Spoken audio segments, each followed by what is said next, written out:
भगवान विष्णु द्वारा कही गई 5 बातें।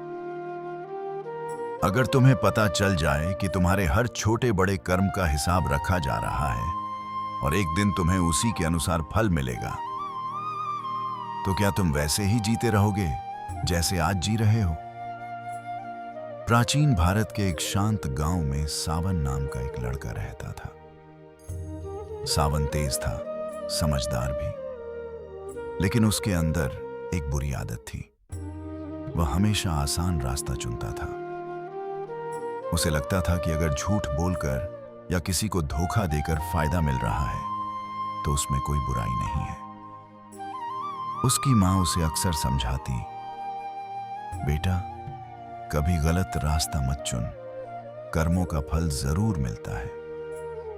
लेकिन सावन हंसकर कहता, मां, ये सब कहानियां हैं, असली दुनिया में चालाक लोग ही जीतते हैं। एक दिन गांव में एक साधु आए। उनकी आंखों में अजीब सी शांति और शक्ति थी। सावन उनके पास गया, लेकिन सम्मान से नहीं, मजाक करने के लिए। साधु ने उसे देखते ही कहा, तुम अपने कर्मों से भाग नहीं सकते। सावन चौंका, आप मुझे जानते भी नहीं, फिर ऐसा क्यों कह रहे हैं? साधु मुस्कुराए, मैं तुम्हें नहीं, तुम्हारे कर्मों को जानता हूं। सावन ने हंसते हुए कहा, अगर ऐसा है तो मुझे दिखाइए मेरे कर्मों का हिसाब।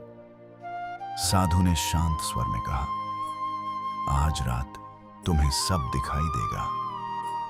उस रात सावन सो तो गया, लेकिन उसे एक अजीब सपना आया।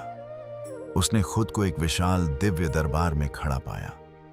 चारों ओर तेज प्रकाश था और सामने एक दिव्य सिंहासन पर भगवान विराजमान थे। एक गंभीर आवाज गूंजी, सावन, तुम्हें तुम्हारे कर्मों का सत्य दिखाया जाएगा। अचानक उसके सामने उसका पूरा जीवन चलने लगा। उसने देखा जब उसने एक गरीब आदमी का पैसा चुराया था, जब उसने अपने दोस्त से झूठ बोला था, जब उसने जरूरतमंद की मदद करने से मना कर दिया था। हर छोटी बड़ी गलती उसके सामने थी। सावन डर गया। यह सब किसने देखा?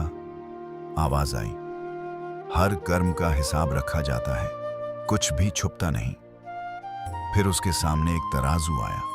एक तरफ उसके बुरे कर्म रखे गए, दूसरी तरफ उसके अच्छे कर्म। बुरे कर्म इतने भारी थे कि तराजू पूरी तरह झुक गया। सावन की आंखों में आंसू आ गए।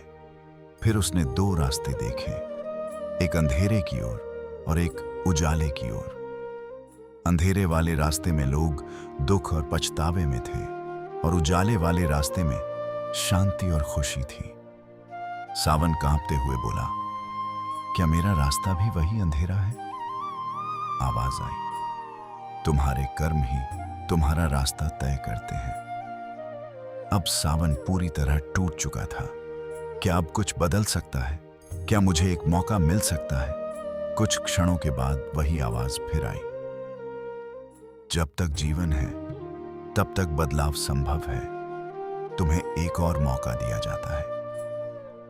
अचानक सावन की आंख खुल गई। वह पसीने से भीगा हुआ था, लेकिन इस बार उसका दिल बदल चुका था। अगले ही दिन से उसने अपनी जिंदगी बदल दी। उसने झूठ बोलना छोड़ दिया, चोरी करना छोड़ दिया और लोगों की मदद करना शुरू कर दिया। धीरे धीरे गांव के लोग भी बदलते सावन को देखने लगे। जो लोग पहले उससे दूर रहते थे, अब उसे सम्मान देने लगे। एक दिन वह फिर उसी साधु से मिला। साधु मुस्कुराए और बोले, अब तुम समझ गए हो ना? सावन ने झुककर कहा, हाँ, अब मैं जान गया हूं कि कर्म ही सबसे बड़ा सत्य है। और उसी दिन से सावन ने ठान लिया, वह हमेशा सही रास्ते पर चलेगा, क्योंकि अब उसे पता था कि हर कर्म का हिसाब होता है और वही हमारी किस्मत बनाता है। तो अब सवाल तुमसे है, तुम आज क्या चुनोगे, अंधेरा या उजाला?